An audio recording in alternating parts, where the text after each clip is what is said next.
안녕하세요. 연년생 초등학생 두 아들을 키우는 40대 여자입니다. 부모님은 저와 제 여동생 두 딸을 사랑으로 키우셨습니다. 엄청 부유하지도 가난하지도 않은 집에서 평범하게 자랐습니다. 여중 여고를 나와 대학에 진학을 했고 새내기 때 알게 된 남자와 풋풋한 첫연애를 했습니다. 연애도 처음이고 당시 그 남자에게 푹 빠져 있었기에 이대로 쭉 만나다가 결혼을 하겠구나 했거든요. 그런데 1년 좀 넘게 만난 남자가 그의 신입생으로 들어온 여자와 바람을 폈고 첫사랑은 그렇게 끝이 났습니다. 첫연애에 크게 되어서인지 한동안 남자를 못 믿게 되었어요. 그 이후 연애 생각 없이 관심을 뚝 끊고 취업 준비에 열중을 했습니다. 힘들었던 취준생 시기를 버티고 버텨 가장 가고 싶었던 회사에 합격을 했습니다. 대학 다닐 때도 과제가 너무 많고 시험 공부도 어려워 사는 게 참 힘들다 생각을 했는데 당시 선배들이 비슷하게 하는 말이 있었거든요. 대학 다닐 때가 나아. 직장 다니고 사회생활이 100배 1000배는 힘들지. 대학은 학비를 내고 다니는 건데 회사는 월급을 주잖아요. 어차피 힘들더라도 돈을 내면서 힘든 것보다는 돈을 받으면서 힘든 게 낫지 않을까요? 그러니까 회사가 돈을 괜히 그냥 주는 게 아니거든. 다 그만큼 뽑아먹는 거야. 먹고 살아야 하니 쉽게 때려치지도 못하지. 그야말로 족쇄이자 이게 인생의 굴레인가 보다 하고 사는 거지. 그래도 원하는 회사에 들어가면 너무 행복할 것 같아요. 열심히 준비했으니까 잘 될 거야. 1년 넘게 취준생이었는데 가고 싶었던 회사에 합격을 하니 정말 세상을 다 가진 것 같았습니다. 의욕도 넘치고 뭐든 잘해내고 싶은 마음이었죠. 입사했다는 기쁨이 정말 컸지만 몇 달이 지나고 일에 어느 정도 적응이 되니 먼저 사회생활을 했던 선배들의 말이 조금은 이해가 되더라고요. 대학 때 느낀 책임감과는 차원이 다른 거였어요. 누구나 실수를 하지만 그 실수가 회사 일과 직결되어 있으니 그게 너무 두렵고 열심히 일을 했지만 결과가 따르지 않을 때도 있고 정말 대학 때 힘들다고 느꼈던 과제 레포트, 시험 같은 건 이에 비하면 사소하게 느껴졌습니다. 적어도 그건 개인이 책임을 지는 건데 회사 일은 작게는 팀에, 크게는 회사에 영향을 끼치는 거였으니까요. 힘들 때일수록 초심을 떠올리려고 노력을 했습니다. 얼마나 오고 싶었던 회사였는지를 생각하면서요. 당연히 가장 뿌듯하고 만족이 되는 것은 성과와 보상이었죠. 통장에 월급이 들어올 때면 그래, 이 맛에 회사 다닌다 라는 말이 절로 나왔습니다. 신입 시절을 지나고 회사 생활 4년 차. 어느덧 나이도 20대 후반을 향하고 있을 때였습니다. 그때 회사 내에서 다른 부서로 지원을 할 기회가 있었거든요. 4년 차가 되니 약간 매너리즘에 빠진 것 같기도 하고 타 부서에서 처음부터 배우고 적응하는 게 쉽지는 않겠지만 새로운 도전을 해보고 싶다는 마음에 지원을 했고 부서 이동을 하게 되었습니다. 그리고 새로운 부서에서 한 남자를 만나게 되었어요. 그는 제 사수였는데 일을 배우며 저는 그 사람을 진심으로 존경하게 되었습니다. 자신의 맡은 일도 훌륭하게 해내면서 동시에 아랫사람들을 굉장히 잘 챙기는 사람이었어요. 정말 직장에서 전형적으로 원하는 인재, 인정받는 사람이었습니다. 이성적인 호기심이 아니라 사람 자체가 너무 훌륭해서 감탄하며 그 사람을 바라보게 되었고 몇 달이 지나 제가 그 사람을 좋아한다는 것을 깨닫게 되었어요. 4년을 넘게 회사를 다니며 사내 연애 같은 건 생각도 해본 적이 없는데 또 아주 오래전 첫사랑 이후 누군가를 이토록 그리워하고 바란 적이 없었는데 저는 거의 열병을 앓다시피 했습니다. 사랑의 열병을 앓았어요. 그러나 그 사람은 제 선임이었고 사내 연애가 조심스러웠기에 쉽게 마음을 표현하지는 못했습니다. 그러던 어느 날 팀 프로젝트를 잘 마치고 회식을 하게 되었거든요. 저는 회식 자리에서 정말 과음을 하지 않는 편인데 그날은 술이 잘 넘어가더라고요. 다른 직원들과 함께 웃으며 이야기하는 그 사람을 보는데 갑자기 야속하다는 생각이 드는 거예요. 눈물을 뚝뚝 흘리다가 이러면 안 되겠다. 바람이라도 쐬러 나가자 하는 생각에 비틀거리며 밖으로 나갔는데 곧이어 그 남자가 저를 따라 나왔습니다. 선영씨, 괜찮아요? 네? 네. 아니요, 안 괜찮아요. 안 괜찮다고요? 속이 안 좋아요? 네, 속이 안 좋아요. 근데 술 때문이 아니라, 그 속이 안 좋은 게 아니라, 제 마음이 안 좋네요. 왜요? 무슨 일 있어요? 선영씨 우리 부서 오고 적응 잘해주었어요. 다른 팀원들과 잘 지내는 줄 알았는데? 아무것도 모르시네요. 아무것도 모르는 바보. 내 마음도 몰라주고. 저한테 하는 말이에요? 그럼 누구한테 하는 말이겠어요? 정말 지금 생각해도 최악의 고백, 제정신이 아닌 듯한 고백이었습니다. 그 말을 하고 쭈그려 앉아서 잠이 든 것 같았는데 잠시 뒤에 그 사람이 저를 깨웠어요. 숙취해소제예요. 이거 마셔요. 그만 일어나죠. 집이 어디예요? 택시 잡아줄게요. 숙취해소제를 마신 뒤 택시를 타고 집에 오는 동안 서서히 조금 전 상황이 떠오르더라고요. 내가 무슨 말을 한 거지? 주말 지나고 다음 주에 회사를 어떻게 가지? 그 사람 얼굴을 어떻게 봐야 하지? 어느 정도로 마음을 졸였냐면 정말 이직을 해야 하는 게 아닐까 생각이 들 정도로 심각하게 고민을 했습니다. 회식 다음 날이 주말이었고 전날 새벽까지 잠을 못 잔 덕분에 정오가 되도록 침대에 누워 있었거든요. 그런데 갑자기 휴대폰으로 문자 메시지가 왔어요. 선영씨, 이정은입니다. 잘 들어갔어요? 속은 괜찮은지 걱정이 돼서요. 세상에나, 그 전날 최악의 실수 때문에 다 망했다고 생각을 했는데 그 사람의 문자 메시지를 보는 순간 갑자기 가슴이 또 쿵쾅쿵쾅 뛰는 거예요. 뭐라고 답장을 해야 하지? 한참을 고민했고 손에는 땀이 나더라고요. 아무것도 기억 안 난 척 시치미를 뗄까? 아니면 무례했다고 사과를 드려야 하나? 고민하다가 한 글자 한 글자 신중하게 눌러 답장을 보냈습니다. 어제는 덕분에 잘 들어왔어요. 제가 잘 기억은 나지 않는데 혹시 무언가 실수를 했다면 사과드릴게요. 문자 말고 만나서 사과를 받아야겠다면요? 괜찮으세요? 진짜 또 심장이 쿵 내려앉는 것 같았어요. 얼마나 불쾌했으면 만나서 꼭 사과를 받아야겠다고 하는 건지. 난 정말 망했다. 쥐구멍이라도 숨고 싶은 그런 마음이었거든요. 그런데 월요일에 회사에서 일을 해야 하니 주말에 상황을 정리하는 게 낫겠다. 매도 먼저 맞는 게 낫다는 말이 있잖아요. 약속 장소를 정해 저녁에 만나게 되었습니다. 죄송합니다. 제가 어제 정말 사과받겠다고 여기까지 나오게 한 것 같아요? 어제 많이 마셨잖아요. 해장이나 같이 하면 어떨까 해서 보자고 한 거예요. 그렇게 해장국을 먹은 뒤 커피를 마시며 산책을 하게 되었어요. 엄청 혼란스러웠죠. 진짜 다 실수였다고, 죄송하다고 말씀드리고 회사에서 불편하지 않게 지내야 했던 건데 해장하고 커피 마시며 산책을 하니 꼭 데이트처럼 느껴졌거든요. 소소한 일상, 이런저런 이야기를 하다가 어느 시점에 그가 어제 일을 이야기하더라고요. 저 어제 그 말 듣고 좀 놀랐어요. 선영 씨가 저를 그렇게 생각하는 줄 정말 몰랐거든요. 아, 제가 술 때문에 마음에 없는 헛소리를 한 게 아니라 그게 제 진심이었는데 취중 진담이라는 말이 있잖아요. 제가 한 말 다 기억나요.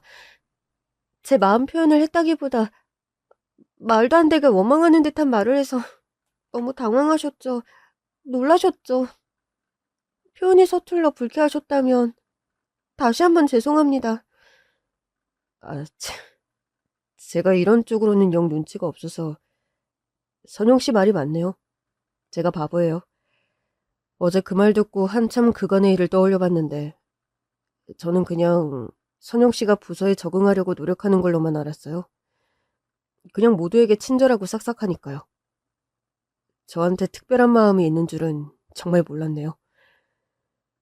술 기운에 시작된 고백이었지만 다음날 맨정신으로 솔직한 마음을 이야기하게 되었어요. 그 사람은 제 마음이 고맙다고 하더군요. 누군가 자기를 좋아해주고 생각해준다는 게 너무나 낯선 일이라서 당황스러웠다고요. 하지만 자기를 그렇게 생각해주니 고맙다고요. 저는 좀 의외라는 생각이 들었습니다. 누가 봐도 일 잘하고 멀끔하게 생기고 성격도 좋은 사람인데 인기가 없는 타입이 아니라고 생각했거든요. 그런데 자기를 향한 관심 자체가 낯설다고 말을 하니 이게 사람이 겸손한 건가? 그럴듯하게 이미지 메이킹을 하는 건가 헷갈리더라고요. 하지만 그 사람도 저를 좋게 생각하고 있었고 서로의 마음을 확인했거든요. 그래서 연애를 하게 되었습니다. 당연히 비밀 연애였어요. 저도 잘하며 큰 사고 한 번 친 적 없이 얌전하게 살았는데 그 남자는 저보다 더 그냥 완전 우등생, 모범생이었거든요. 그러니 뭔가 비밀로 연애를 한다는 것 자체가 나쁜 건 아닌데 괜히 남들한테 잘못하는 것 같고 그런 마음이 들더라고요. 굉장히 조심스럽게 비밀 연애를 1년 이어갔습니다. 만나는 기간이 길어질수록 내가 사람을 제대로 봤다는 확신이 들었어요. 회사에서의 모습은 좀 더 강직하고 카리스마가 있었다면 사적인 영역에서는 굉장히 다정다감한 면이 있었죠. 내 인생에서 이 사람보다 더 나은 사람을 만날 수는 없다. 이 남자와 결혼을 하고 싶다는 생각을 할 무렵 그 남자 역시도 같은 시기 비슷한 생각을 했고 자연스레 결혼을 약속하게 되었습니다. 저희 집에 먼저 인사를 드렸는데 저희 부모님이 그 일을 엄청 좋아하셨어요. 정말이에요. 그 사람은 누가 봐도 바른 사람, 전형적인 모범생, 건실한 사람이었거든요. 저희 부모님께 인사를 드린 뒤 그 남자의 부모님에게 인사를 드려야 했는데 그 전에 미리 말할 게 있다고 하더라고요. 처음엔 별로 심각하게 생각하지 않았는데 둘이 저녁을 먹으며 술을 몇 잔 먹게 되었거든요. 그날따라 엄청 빨리 취한다 싶어서 식당을 나와 한강으로 갔죠. 벤치에 앉아 바람도 쐬고 이야기를 들어야겠다는 생각으로요. 그런데 그 자리에서 이야기를 하던 남자친구가 갑자기 엄청 서럽게 우는 겁니다. 연애하는 동안 한 번도 본 적 없는 모습이라 무척 당황을 했지만 처음 털어놓는다는 말에 귀를 기울여 들었어요. 우리 집에 먼저 인사를 드린다고 했잖아. 근데 내가 너희 집 먼저 가자고 했지. 사실 이제와 이런 이야기를 하는 게 너무 늦은 건가 싶은데 네가 이 이야기를 다 듣고 결혼을 하고 싶지 않다고 해도 나는 이해해. 너의 선택을 존중할게. 자기야, 무슨 일인데 그래? 갑자기 무섭게. 무슨 문제 있어? 일단 아버지가 안 계셔. 나 대학 다닐 때 돌아가셨어. 그건 예전에 말했었잖아. 알고 있었어. 아, 그렇지. 어디서부터 이야기를 해야 할까? 혹시 너 내가 처음에 했던 말 기억나? 누군가 나를 좋아해주고 관심을 가져주는 게 낯설다는 그 말. 기억나. 정말 그때도 당황스러웠어. 자기처럼 훌륭하고 멋있는 사람이 인기가 없었을 리가 없는데? 그래? 나를 그렇게 봐줘서 고마워. 그런데 그건 진심이었어. 살아오면서 쭉 그렇게 느꼈거든. 남자친구가 살아온 이야기, 어린 시절 때부터 현재까지 이야기를 쭉 들었는데 저는 너무도 마음이 아팠습니다. 형이 하나 있어. 우리는 형제인데도 참 많이 달라. 그건 나도 마찬가지인걸. 우리 자매도 성격이나 모든 면에서 달라.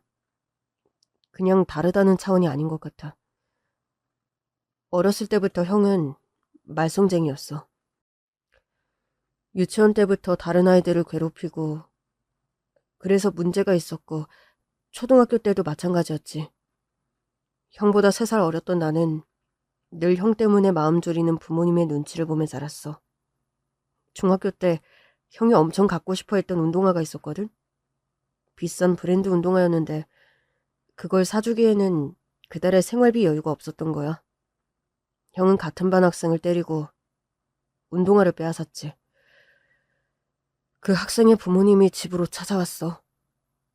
부모님은 그 학생 부모님께 사과하며 빌었지.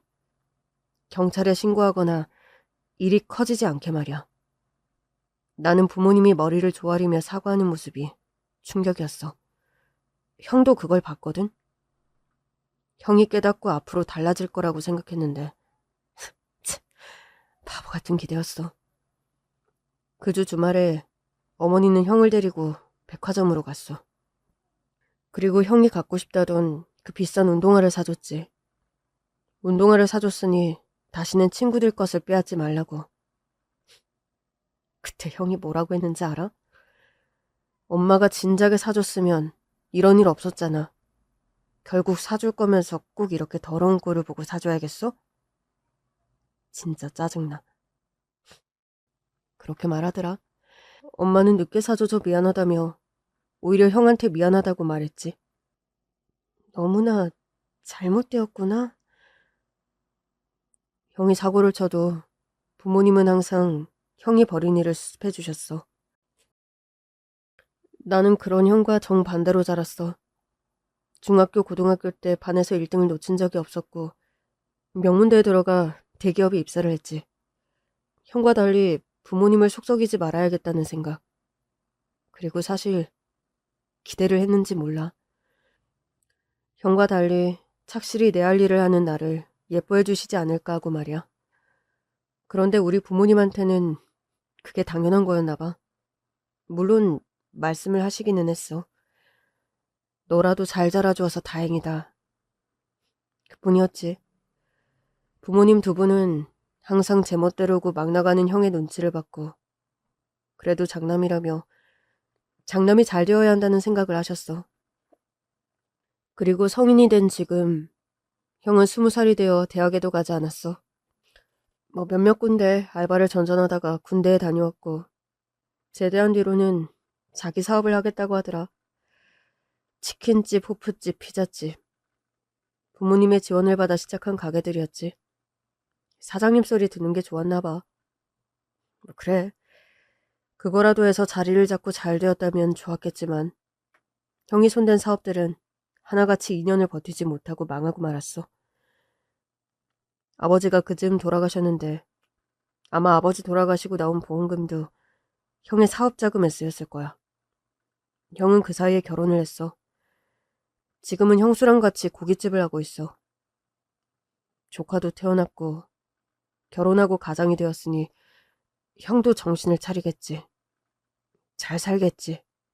그런 마음이고 사실 형이랑은 잘 연락하질 않아. 어머니의 용돈을 드리는 것도 내 몫이고. 자기가 너무 힘들었겠다. 너를 만나고 너와 평생 함께하고 싶다는 생각을 했어. 그런데 결혼이라는 중요한 결정 전에 또 우리 집에 인사를 드리기 전에 말을 해야 할 것 같았어. 아마 결혼을 할 때도 우리 집에서 지원을 해주시는 건 거의 없을 거야. 형이 결혼할 때는 다 해주셨지만 난 처음부터 기대도 하지 않았고 그래서 직장 생활하며 열심히 돈을 모았어. 대출을 받고 하면 그래도 우리 2사람 살 보금자리는 마련할 수 있지 않을까? 열심히 일해서 갚아나가면서. 솔직하게 이야기해줘서 고마워. 얼마나 서러움이 컸는지 이야기를 하는 동안 마치 어린 시절로 향한 것 같이 그때의 일들이 하나하나 떠올랐는지 참 힘들어하더라고요.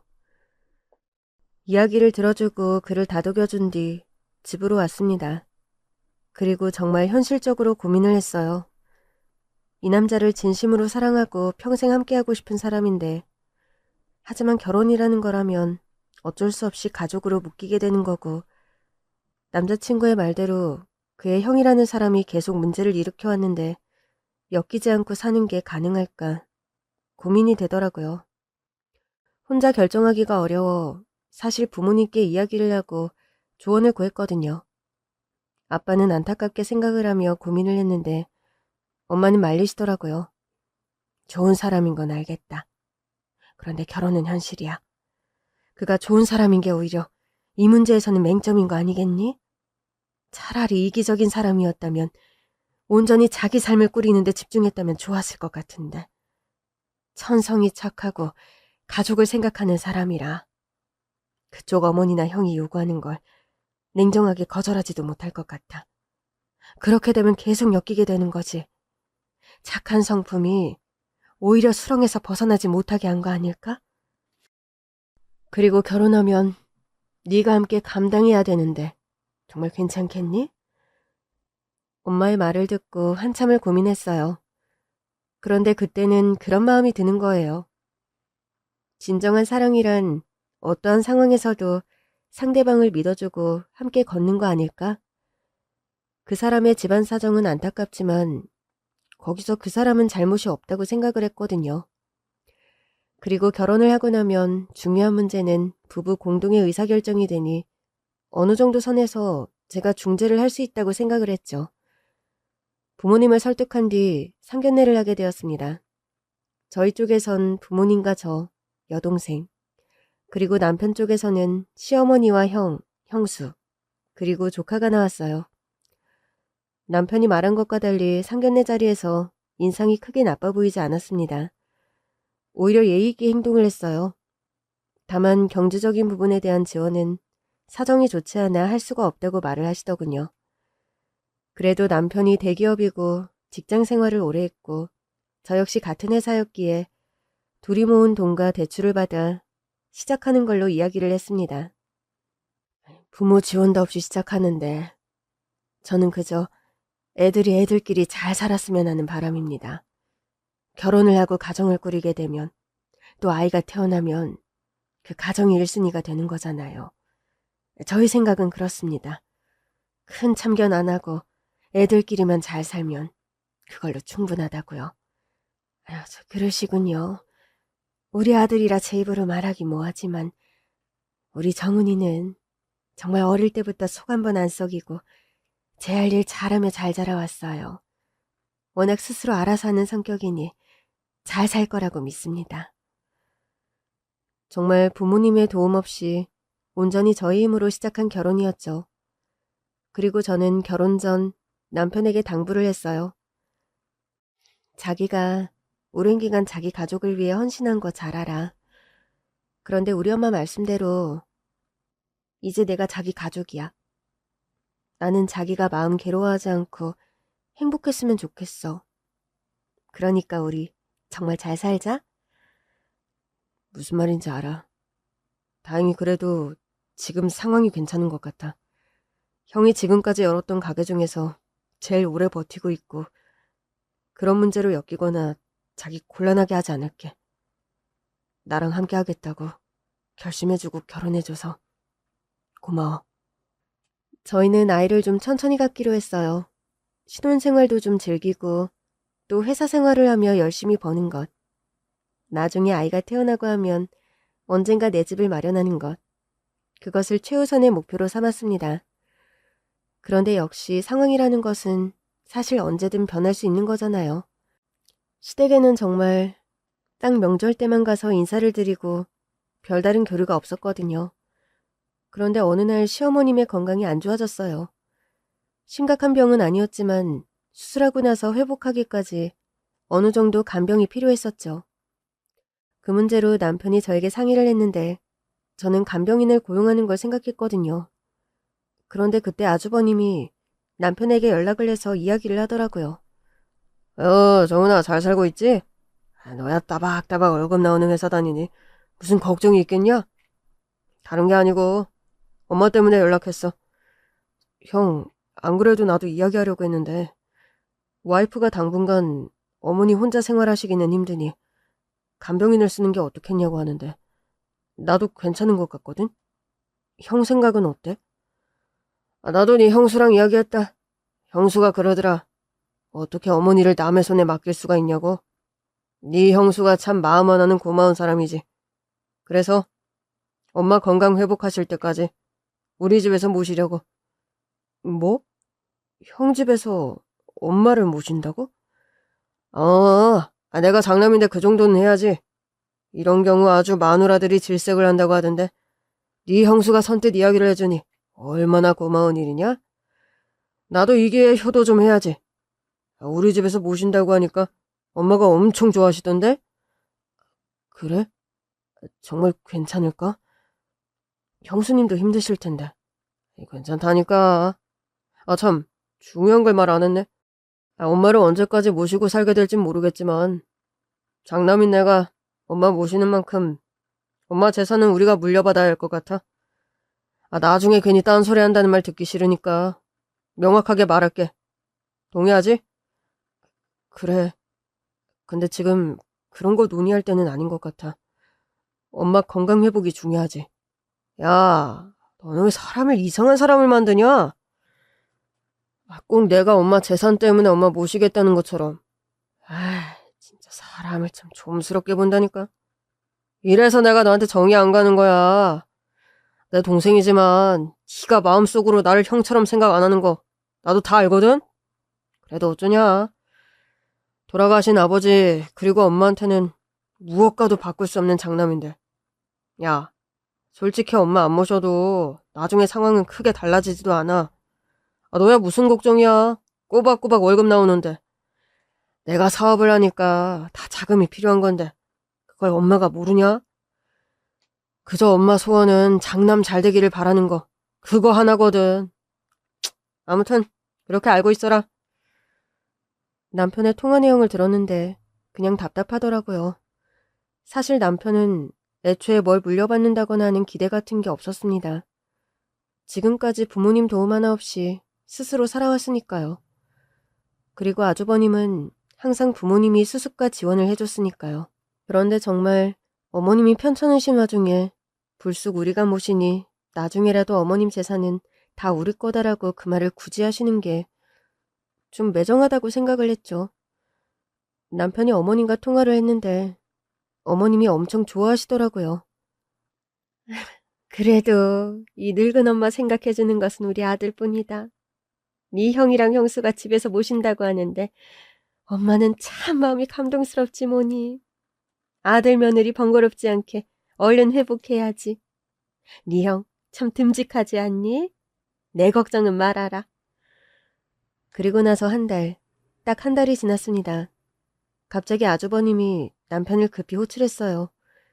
집으로 빨리 오라고 하더군요. 어머님께 무슨 일이라도 생긴 줄 알고 남편과 함께 다급하게 아주버님 집으로 향했습니다.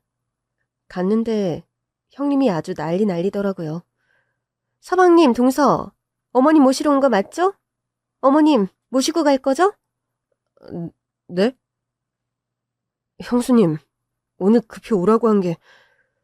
네, 맞아요. 진짜 하루만 더 같이 살다가 내가 돌아버리고 어떻게 될 것 같으니까 어머님 모시고 가세요. 그거 아세요? 어머님 때문에 형이랑 나 거의 이혼 직전까지 갈 뻔했어요. 형 이혼남 만들기 싫으면 이 문제 당장 해결해요. 아주버님은 집에 없었고 형님은 어머님 가방을 다 싸서 이미 현관에 놔뒀더라고요. 저는 방금 형님이 한 말을 어머님이 다 들었을 것 같아서 마음이 졸이고 걱정이 되더라고요. 아무튼 다짜고짜 불러서 이미 짐을 싸놨으니 모시고 가라는 말에 저희는 그날 어머님을 모시고 저희 집에 왔습니다. 몸도 아직 안 좋으셨지만 마음이 더 상한 건지 어머님은 저희 집에 오자마자 그냥 방으로 들어가 문을 닫으시더라고요. 다음날 출근 전 어머님 식사를 챙겨드렸습니다. 어머님, 저희 출근해야 해서요. 아침은 차려놓았어요. 점심경에 간병인분이 오실 건데 필요한 거 말씀하시면 돼요. 저녁까지 계실 거고 저희 퇴근하면 가실 거예요. 어머님을 급히 모시게 되었지만 둘 다 일을 하다 보니 회사에 가 있는 시간은 어떻게 할 수가 없어서 점심부터 저녁 몇 시간만 간병인을 쓰게 되었어요. 그렇게 생활을 하게 되었습니다. 출근 전에 어머님 아침 챙겨드리고 간병인분이 점심 챙겨드리고 저희가 퇴근하고 와서 어머님 살피고 그런 거였죠. 시간이 좀 지나고 남편이 조심스럽게 물어봤거든요. 아주버님 집에서 어떤 일이 있었는지, 왜 형님이 그 난리를 쳤는지 모르겠다라고요. 나도 모른다. 아무것도 한 게 없는데. 아무 일도 없었는데 형수가 그렇게 난리라고요? 그냥 아무리 가족이라고 해도 같이 사는 건 힘든 일이지 않니? 네 형수가 가게 일도 피곤한데 집에 와서까지 신경 쓰는 게 힘들었던 모양이야. 거슬리지 않게 하려고 했는데 그냥 일이 그렇게 됐다. 어머님은 자세히 말씀을 안 하셨고 오히려 아주버님과 형님을 감싸는 듯 했어요. 그렇게 저희 집에서 3달을 지내셨고 건강이 회복되자 어머님은 어머님의 집으로 가시겠다고 했습니다. 당신 2달 동안 정말 너무 고생 많았어. 당신 신경 안 쓰게 하려고 나도 많이 돕는다고 했는데 부족했지? 아침 저녁에 잠깐씩밖에 못 봐드렸는데 뭐. 그래도 회복되셔서 다행이야. 정말 고마워. 저나 남편이 3달 어머님을 모셨지만 뭘 바라고 한 건 아니었습니다. 그저 몸이 편찮으셔서 혼자 지내기 어려우셨고 잘 회복되었으니 다행이라고 생각을 했어요. 3달 동안 간병인을 쓰는 비용은 다 저희가 부담을 했지만 그 비용에 대해 아주버님이나 형님에게 따로 이야기를 한 적이 없었습니다. 그런데 그즘 남편이 큰 결정을 하게 되었습니다. 사실 예전부터 생각을 하고 있었고 차차 준비를 했던 건데 회사를 나와 본인의 사업을 시작하겠다는 거였죠. 이 문제에 대해서 여러 차례 상의를 했는데 그간 회사에서 일했던 경험이나 인프라 등을 활용해서 시작해보고 싶다는 거예요. 더 늦으면 도전을 못할 것 같다고요. 남편은 회사에서도 일을 무척 잘하던 사람이고 뭐든 철저하게 준비를 하고 행동하는 사람이었지만 사업은 완전히 다른 영역이라서 걱정이 되었어요. 하지만 늦기 전에 꼭 도전하고 싶다고 했고 작은 무역회사를 시작했습니다.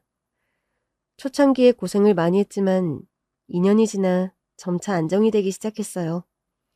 그 사이에 저희 첫 아들이 태어났죠.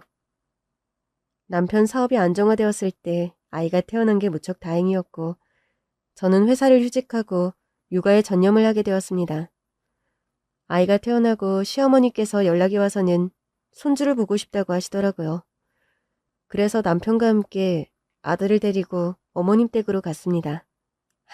아주 정은이랑 똑 닮은 아들이구나. 우리 집이 아들 유전자가 강한지 정은애도 그렇고 죄다 아들이네. 고생 많았다.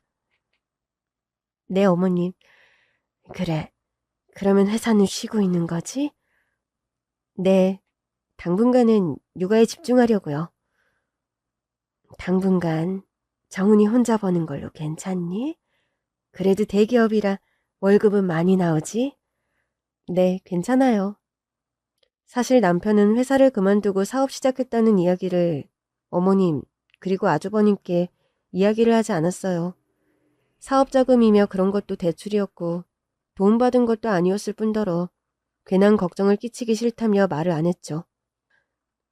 아주버님이 워낙 여러 일을 벌이다 망한 경험이 있는데 괜히 자기까지 사업을 한다고 하면 형도 어머님도 안 좋게 생각할 거라면서요.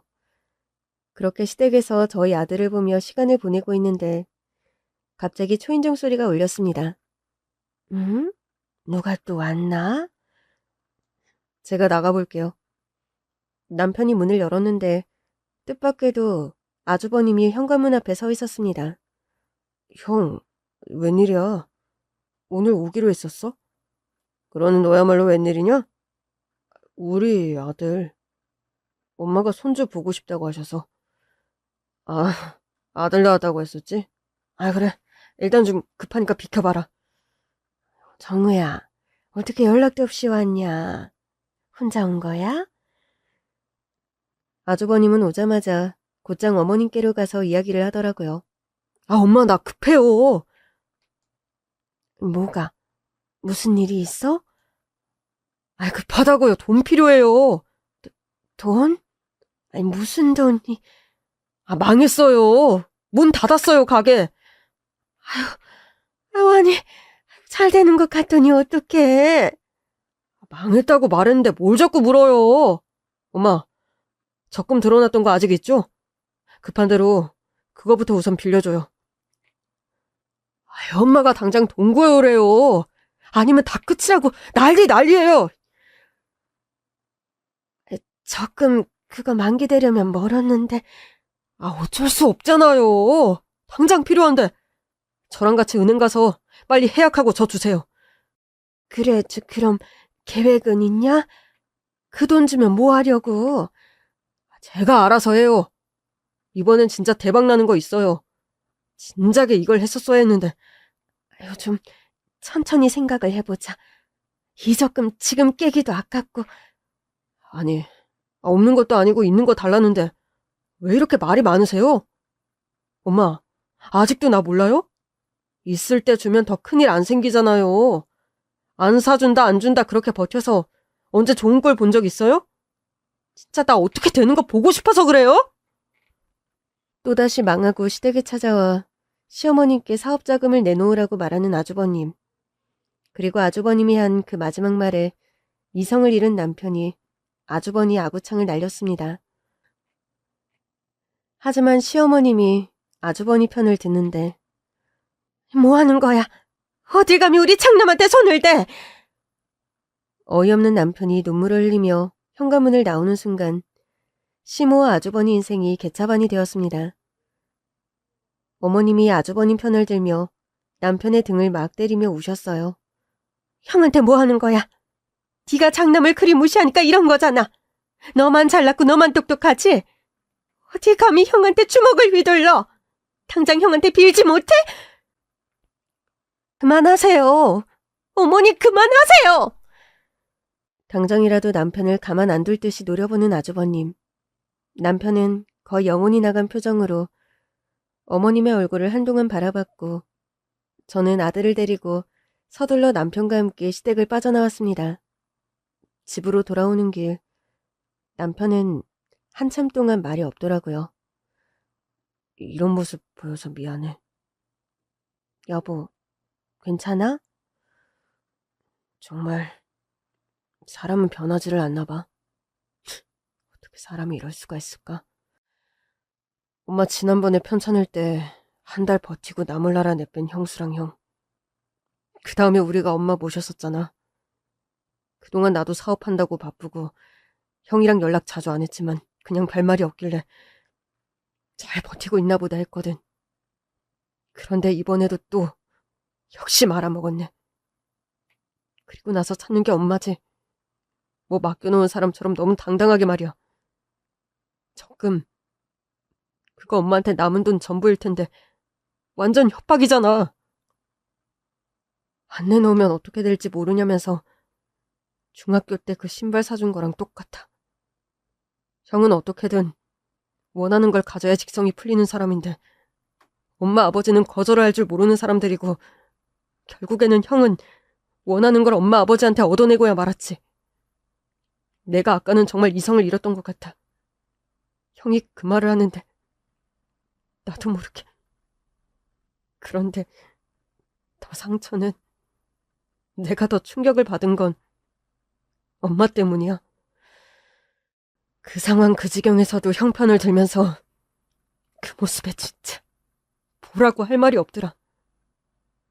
엄마한테 자식은 형 하나인가 봐. 나를 자식으로 생각을 하면 정말 저럴 수가 없을 것 같아. 엄마 아버지한테 백날 잘한 건 난데 죽을 때까지도 그놈의 장남!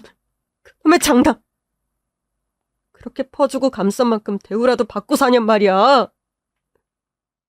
내가 왜 이런 집에서 태어나서, 내가 왜 이런 엄마 아들로 태어나서. 당신 잘못 아니야. 당신 잘못한 거 하나도 없어. 그 일로 남편은 마음을 정말 단단히 먹은 것 같았어요.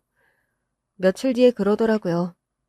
이제 저한테도 시댁 같은 건 없는 거라고. 그냥 우리끼리 살면 된다고. 나한테 가족은 당신이랑 우리 현우뿐이야. 남편은 이제껏 하지 못했던 그 오랜 연을 끊기로 결심했습니다. 그렇게 지내고 한 달이 지났어요. 저녁에 남편과 밥을 먹고 아이 씻기고 재우고 있는데 초인종이 울렸습니다. 아이가 막 잠들어 깰까봐 제가 서둘러 현관으로 달려갔어요. 그리고 문을 여니 어머님과 아주버님이 서 있었습니다. 저는 바로 다시 문을 닫으려고 했는데 아주버님이 문을 막아서더군요. 재수씨, 인사도 없이 이러기에요? 야, 정훈아, 집에 있지? 형이다. 남편이 나왔어요. 그때 아구창 사건 이후 처음 본 거였죠. 남편은 말없이 아주버님을 노려보고 있었습니다. 너 임마야, 형 괜찮냐고도 안 물어보냐?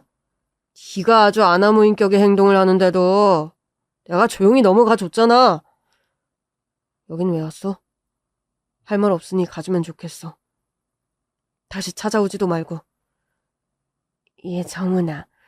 너는 애미가 보이지도 않냐? 다 끝났어요. 저한테 가족은 제 아내, 그리고 아들뿐이에요. 나가주세요. 그러자 아주버님이 거의 폭발을 하더군요. 뭐가 어쩌고 어째? 가족이 아니야? 죄먹지 못한 자식. 너를 낳아준 엄마한테 그게 할 소리야? 엄마, 정훈이 이 자식 말하는 것 좀 봐요. 연이라도 끊겠다는 거야. 뭐야, 이씨. 맞아. 한 달 전 엄마 집에서 나오면서 그때 그렇게 하겠다고 결심했어. 뭐 때문에 왔는지 궁금하지도 않고 뭐가 되었든 난 할 말 없으니 이만 가. 정훈아, 예미 봐서라도 이야기 좀 들어봐라. 응? 정말 지금 네 형이 죽게 생겼어. 왜요? 돈 없어서 또 죽을 것 같대요? 형 안 죽어요. 아직도 몰라요? 죽는 소리 할 때마다 엄마가 있는 돈 없는 돈 다 끌어서 생명 연장시켜주잖아요. 형 안 죽으니까 그런 소리 마세요. 정말이다. 이번엔 네 형도 큰일이고 나도 죽어. 그래도 한 뱃속에서 나온 형제고 네 형인데 내가 엄만데 어떻게 그렇게 모르는 척할 수가 있니? 지난번 어머님 댁에 찾아와 기어코 적금까지 깨게 해서 가져갔던 아주버님. 그건 임시로 때우는 것밖에 안 되었겠죠. 이야기를 들으니 돈이 더 필요해서 어머님 집까지 처분을 할 모양이었습니다. 그렇게 어머님 집까지 처분한 돈을 투자했는데 그게 사기였다고 하네요. 부탁도 아니고 정말 어머님이고 아주버님이고 당당하게 요구를 하더군요. 야, 너 애도 아직 어리고 너 좋은 회사 다니지 않냐? 형, 좀만 땡겨줘라. 나 이번에 진짜 이게 마지막이다. 이번만 도와주면 다시는 너한테 이런 부탁 안 할게. 일단 살고 봐야 하는 거 아니냐. 형제라는 게 뭐야. 정훈아, 내가 너 어릴 때부터 마음 약한 네 녀석 지켜주고 보호해주고 그때 너 형밖에 모르던 애였어. 그렇게 서로 돕고 사는 거잖아. 큰 거 아니다. 그냥 다시 재기할 수 있을 만큼 조금만 있으면 된다. 지난번 것은 그리 되었지만 이번에는 아주 건실하게 한다고 한다. 나도 같이 네 형 돕겠다는 사람 만나봤는데 이번엔 틀림이 없어. 남편이 한마디 대꾸도 하지 않고 나가라고 하자 아주버님이 막 의자를 엎고 행패를 부리기 시작했습니다. 지금 뭐 하시는 거예요? 우는 아기를 달래고 한바탕 소동이 벌어졌고 저는 바로 경찰에 신고를 했어요. 경찰 앞에서도 아주버님은 되도 않는 소리를 하더라고요. 요즘 경찰은 가족이라도 이렇게 간섭을 합니까? 내가 얘 형이고 여기가 우리 어머니예요. 쟤도 엄마 아들이라니까요. 우리끼리 대화 좀 하겠다는데 뭐 여기까지 경찰이 와서 일을 크게 만드는 겁니까? 경찰이 그렇게 할 일이 없어요? 이거 엄마 어떻게 좀 해봐요. 이씨. 어머님과 아주버님은 그대로 경찰에 끌려나갔어요. 마음을 먹었던 남편, 어머님과 아주버님이 나란히 찾아와 온갖 말을 했지만 정말 단호하게 내보냈죠. 내가 눈 감는 날까지 다시는 저들 보는 일 없을 거야. 또다시 찾아올 것을 걱정했던 저희 부부는 그 뒤로 이사를 했습니다. 아이가 태어나 넓은 집으로 이사를 해야겠다고 생각했는데 그게 좀 더 당겨진 거였죠. 남편이 시작한 회사는 해가 거듭할수록 성장을 했고 제가 회사에 다시 복직하지 않아도 될 만큼 남편이 운영하는 회사로 저희가 충분히 살 수 있을 만큼 잘 되었어요. 그 이후 저희 둘째가 태어났습니다. 둘째도 아들이었는데요. 둘째가 태어났을 때 남편이 그런 첫째를 보며 그런 말을 하더라고요. 현우가 이제 형이 됐네? 현우 형아 돼서 좋아? 응, 나 이제 형아야. 동생 예뻐. 그래, 형이랑 동생은 형제야. 그리고 형제끼리는 서로 아껴주고 사이좋게 지내는 거야. 아들의 머리를 쓰다듬어주며 말을 했는데 웬일인지 그 얼굴이 몹시 쓸쓸해 보였어요. 그리고 나서 며칠 뒤 큰아들을 어린이집에 데려다주고 낮 시간에 잠시 모임에 갔었어요. 남편 사업으로 알게 된 사모님들 모임이었는데 차를 마시고 금방 헤어졌습니다. 그런데 카페에서 나오는 길에 익숙한 얼굴을 보게 되었어요. 가만히 보니 형님이더라고요. 남편이 시댁과 연을 끊기 전에도 자주 만나진 않았지만 얼굴을 알아볼 수 있었어요. 그런데 형님이 처음 보는 남자 팔짱을 끼고 있더군요. 형님도 저를 알아봤는지 놀라더니 곧장 다가오더라고요. 그 남자한테 잠깐 기다리라고 한 뒤 저에게 달려왔어요. 어머, 이게 누구야? 아, 안녕하세요. 동서 아니야? 아니지. 이제는 전동서지? 전동서요? 몰랐어? 이혼했잖아. 하긴 뭐 동서네랑도 안 보고 지내나 보다. 아우 지긋지긋해. 내가 진작에 그 놈팽이 같은 놈, 그 거지 같은 집구석에서 벗어났어야 했는데 세월 합의로 오래 했지 뭐야. 그나저나 동서는 어떻게 지내? 그냥저냥 잘 지내요. 그렇구나. 아직 서방님이랑 살고 있고? 당연하죠. 그래, 그 집에서 유일하게 멀쩡한 게 서방님이지 뭐. 이혼하셨군요. 그럼 조카는 내가 데리고 있어. 그런 놈한테 어떻게 애를 맡겨? 애 딸린 이혼녀 된 거지만 그래도 마음 착한 남자 만나서 지금 잘 살아. 네. 연락 안 하고 지내는 것 같으니 모르겠구나. 마지막에 이혼할 때 아주 난리도 아니었어. 쫄딱 망했잖아, 쫄딱. 어머님 적금 깼는데 그 돈도 날려. 어머님 집 처분했는데 그것도 날려. 그때 내가 이혼한 거거든. 진짜 되도 않은 게 몹쓸 사업병에 호되게 걸려가지고 지도 고생하고 주변 사람 고생만 시켰지. 지금은 어떻게 지내신대요? 나도 정확히는 모르는데. 진짜 쫄딱 날리고서 어디 월세 지하방을 얻었다나? 거기서 어머님이랑 그놈이랑 둘이 산대. 그 나이 먹은 노인네가 빌딩 청소 일을 하면서 그놈 먹여 살리고 있대. 다 크고 나서도 사랑구실 못하는 그놈도 자식이라고. 그리 떠받들고 사나봐. 난 이혼할 때 뭐 하나도 못 받고 나왔지. 분할이라고 뭐 할 게 있어야지. 그래도 우리 애는 내 자식이니까. 아휴, 뭐 동선에 안 찾아갔었어? 그럴 리가 없는데. 몇 년 전에요. 이혼하셨을 그즈음에요. 뭐 찾아와서 뭐라고 해?